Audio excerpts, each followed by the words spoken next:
കഴിഞ്ഞ ഭാഗത്തിൽ നമ്മൾ കണ്ടു, അദാനി വിഴിഞ്ഞം തുറമുഖത്തിന്റെ 49% ഓഹരി MSC എന്ന കമ്പനിക്ക് 13,000 കോടി രൂപയ്ക്ക് വിറ്റു. പക്ഷേ ഈ MSC ആരാണ്? സ്വിറ്റ്സർലൻഡിലെ ജനീവയിൽ നിന്നുള്ള, പലരും കേട്ടിട്ട് പോലുമില്ലാത്ത ഒരു കുടുംബ കമ്പനി, എന്നാൽ ലോകത്തിലെ ഏറ്റവും വലിയ കപ്പൽ കമ്പനി. ഒപ്പം ഒരു കൗതുകവുമുണ്ട്. ഇന്ന് വിഴിഞ്ഞത്ത് വരുന്ന 100-ൽ 99 കപ്പലുകളും MSCയുടേതാണ്. ഈ ഭാഗത്തിൽ നമ്മൾ നോക്കുന്നത് MSC ആരാണ്? വിഴിഞ്ഞം ഇനി ശരിക്കും ആരുടെയൊക്കെ കയ്യിലാണ്? എന്തുകൊണ്ട് അവർ ഈ തുറമുഖം ആഗ്രഹിക്കുന്നു? MSC എങ്ങനെ ജയിക്കുന്നു? ഒടുവിൽ ഒരു വലിയ ചോദ്യവും, ഇതൊരു കുത്തകയായി മാറുമോ എന്നത്. MSCയുടെ കഥ തുടങ്ങുന്നത് 1970-ലാണ്. ജിയാൻ ലൂയിജി അപ്പോണ്ടെ എന്ന ഇറ്റാലിയൻ നാവികനും ഭാര്യ റാഫേലയും ചേർന്ന് ഒരു പഴയ ചരക്ക് കപ്പൽ വാങ്ങി. ഒരൊറ്റ കപ്പലിൽ നിന്ന് തുടങ്ങിയ കമ്പനി ജനീവ ആസ്ഥാനമായി വളർന്നു. ഇന്ന് MSC ലോകത്തിലെ ഏറ്റവും വലിയ കണ്ടെയ്നർ കപ്പൽ കമ്പനിയാണ്. 1000 കപ്പലുകൾ വരെ എത്തിയ ലോകത്തിലെ ആദ്യ കമ്പനി.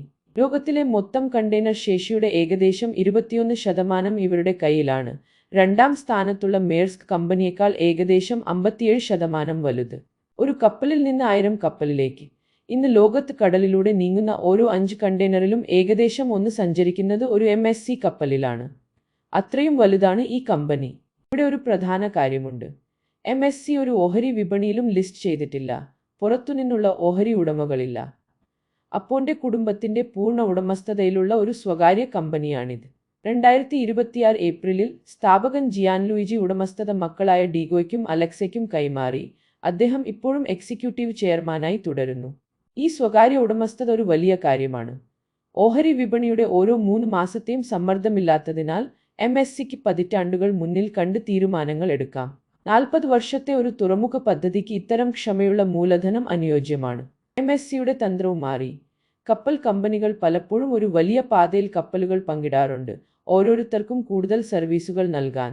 അങ്ങനെ ലോകത്തിലെ ഏറ്റവും വലിയ 2 കമ്പനികളായ MSCയും മേഴ്സ്കും ചേർന്ന് 2M എന്ന കൂട്ടുകെട്ട് ഉണ്ടാക്കിയിരുന്നു. പക്ഷേ ഇരുവരും വ്യത്യസ്ത വഴികളിലേക്ക് നീങ്ങി. മേഴ്സ്ക് കര-കടൽ ലോജിസ്റ്റിക്സിലേക്ക് തിരിഞ്ഞു. MSC കപ്പലുകൾ വൻതോതിൽ വാങ്ങി ലോകത്തിലെ ഏറ്റവും വലിയ കമ്പനിയായി വളർന്നു. അത്രയും വലുതായപ്പോൾ ഒരു പങ്കാളിയുടെ ആവശ്യമില്ലാതായി. 2025-ൽ ആ കൂട്ടുകെട്ട് അവസാനിപ്പിച്ച് MSC ഒറ്റയ്ക്ക് പ്രവർത്തിക്കാൻ തുടങ്ങി. ഒറ്റയ്ക്ക് നീങ്ങണമെങ്കിൽ സ്വന്തമായി ലോകമെമ്പാടും ഹബ് തുറമുഖങ്ങൾ വേണം. കപ്പലുകൾ മാത്രം പോരാ. MSC തുറമുഖ ടെർമിനലുകളും സ്വന്തമാക്കുന്നു. TIL എന്ന അവരുടെ ടെർമിനൽ കമ്പനിയിലൂടെ. ലോകമെമ്പാടും 30-ലധികം രാജ്യങ്ങളിലായി 70-ലധികം ടെർമിനലുകൾ. Singapore, Rotterdam, Antwerp, Los Angeles, Valencia, ഇറ്റലിയിലെ ജോയ താവറോ എന്നിവയുൾപ്പെടെ. ഇന്ത്യയിലും ഇത് പുതിയതല്ല. ഗുജറാത്തിലെ മുന്ദ്രയിലും തമിഴ്നാട്ടിലെ എണ്ണൂരിലും TIL ഇതിനകം അദാനിയുമായി പങ്കാളികളാണ്. വിഴിഞ്ഞം അവരുടെ മൂന്നാമത്തെ കൂട്ടുകെട്ടാണ്. വിഴിഞ്ഞം വാങ്ങുന്നത് കൃത്യമായി ആരാണ്? കടലാസിൽ മുണ്ടി ലിമിറ്റഡ് എന്ന ഒരു കമ്പനിയാണ് കരാർ ഒപ്പിട്ടത്. ഇത് TILന്റെ ഉപകമ്പനിയാണ്. ഇവിടെ ഒരു സംശയം വരാം, TILന് നേരിട്ട് വാങ്ങാമായിരുന്നല്ലോ, പിന്നെന്തിന് മുണ്ടി? കഴിഞ്ഞ ഭാഗത്തിൽ അദാനി ഓരോ തുറമുഖത്തിനും വെവ്വേറെ കമ്പനി ഉണ്ടാക്കുന്നത് നമ്മൾ കണ്ടതുപോലെ തന്നെ ഈ ഒരു നിക്ഷേപത്തിനായി മാത്രം ഒരു പ്രത്യേക കമ്പനി. അതിന്റെ റിസ്ക് വേറെ നിൽക്കും, വായ്പ വേറെ എടുക്കാം, വേണമെങ്കിൽ ഭാവിയിൽ വിഹിതം വിൽക്കാനും എളുപ്പം. അതായത് നിക്ഷേപം നടത്തുന്നത് MSCയുടെ ടെർമിനൽ വിഭാഗമായ TIL തന്നെ. ഇവിടെ ഒരു കൗതുകമുണ്ട്. ഈ TIL MSCയുടേത് മാത്രമല്ല. അതിന്റെ ഏകദേശം 70% MSCക്ക്, ഏകദേശം 20% GIP എന്ന കമ്പനിക്ക്. അത് ഇന്ന് ലോകത്തിലെ ഏറ്റവും വലിയ നിക്ഷേപ സ്ഥാപനമായ ബ്ലാക്ക്റോക്കിന്റെ ഉടമസ്ഥതയിലാണ്. ബാക്കി ഏകദേശം 10% സിംഗപ്പൂർ സർക്കാരിന്റെ നിക്ഷേപ ഫണ്ടായ GICക്ക്. അപ്പോൾ ഒരു പ്രധാന കണക്ക് ഇവിടെ തെളിയുന്നു. TIL വാങ്ങുന്ന ഈ 49% പലതായി പിരിയുന്നു. ഏകദേശം 34%, അതായത് ഏകദേശം 1/3, അപ്പോണ്ടെ കുടുംബത്തിന്റെ MSCക്ക്, ഏകദേശം 10% ബ്ലാക്ക്റോക്കിന്, ഏകദേശം 5% സിംഗപ്പൂർ ഫണ്ടിന്.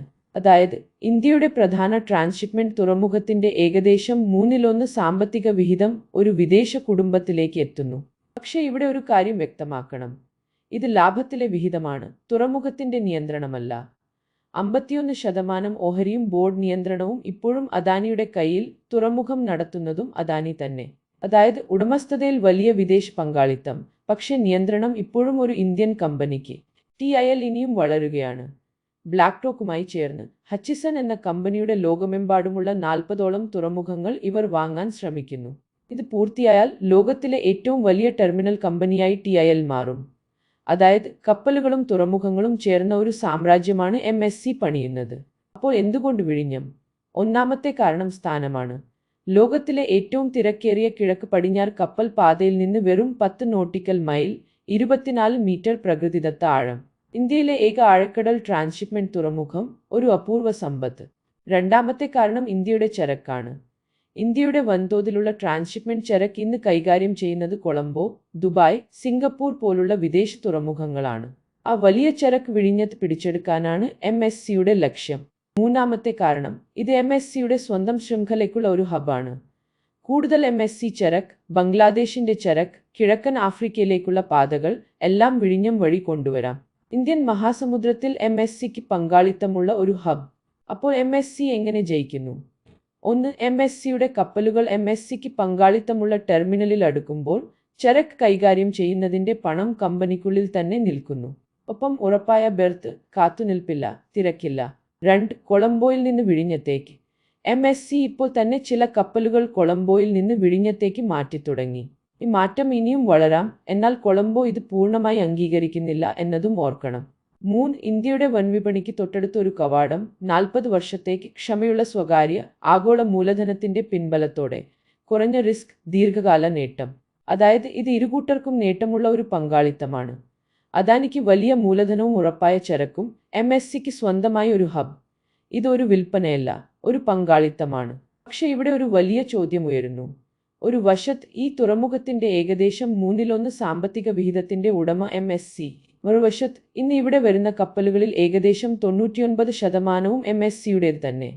അതായത് തുറമുഖത്തിന്റെ ഉടമയും ഏറ്റവും വലിയ ഉപഭോക്താവും ഒരേ കമ്പനി. അങ്ങനെയാകുമ്പോൾ MSCക്ക് സ്വന്തം കപ്പലുകൾക്ക് മുൻഗണന നൽകാമെന്നും എതിരാളികളായ കമ്പനികൾ ഒഴിഞ്ഞ് കൊളംബോയിലേക്കോ ദുബായിലേക്കോ പോകാമെന്നും ആശങ്കയുണ്ട്. അങ്ങനെയെങ്കിൽ എല്ലാവർക്കുമുള്ള ഒരു ദേശീയ കവാടം എന്നതിന് പകരം വിഴിഞ്ഞം ഒരു MSC തുറമുഖം മാത്രമായി മാറാം. കേരളത്തിലെ കയറ്റുമതിക്കാർക്ക് MSCയെ മാത്രം ആശ്രയിക്കേണ്ടി വരാം. അതുകൊണ്ടാണ് കുത്തക ആശങ്ക ഉയരുന്നത്. പക്ഷെ ഇതിന് ശക്തമായ മറുവശവുമുണ്ട്. ഒരു കാര്യം ഓർക്കണം, ലോകത്തിലെ മൊത്തം കണ്ടെയ്നർ ചരക്ക് ഗതാഗതത്തിന്റെ ഏകദേശം 21%, അതായത് ഏകദേശം 1/5 ഒറ്റയ്ക്ക് കൈകാര്യം ചെയ്യുന്നത് MSC ആണ്.